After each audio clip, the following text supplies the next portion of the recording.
વઘઈ તાલુકા પંચાયત કચેરી ખાતે દિવસના અજવાળામાં પણ બહારની લાઇટો ચાલુ જોવા મળતા સ્થાનિકોમાં આશ્ચર્ય અને અસંતોષની લાગણી જોવા મળી રહી છે।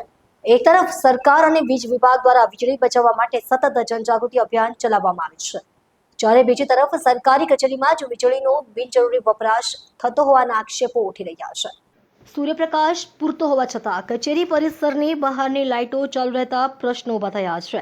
સ્થાનિકોના જણાવ્યા મુજબ જવાબદાર અધિકારીઓ અને કર્મચારીઓની બેદરકારીના કારણે સરકારી વીજળી અને પ્રજાના ટેક્સના નાણાંનો બિનજરૂરી ખર્ચ થઈ રહ્યો છે। લાઇટો બંધ કરવાની જવાબદારી કોની?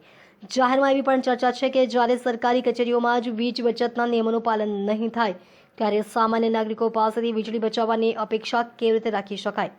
હવે જોવાનું એ રહેશે કે આ મુદ્દે તાલુકા પંચાયતના જવાબદાર અધિકારીઓ તપાસ કરી યોગ્ય કાર્યવાહી કરે છે કે પછી આ પ્રકારની બેદરકારી યથાવત રહે છે, એ જોવું રહ્યું। આ બેદરકારી સામે કેવા પ્રકારની કાર્યવાહી કરવામાં આવશે?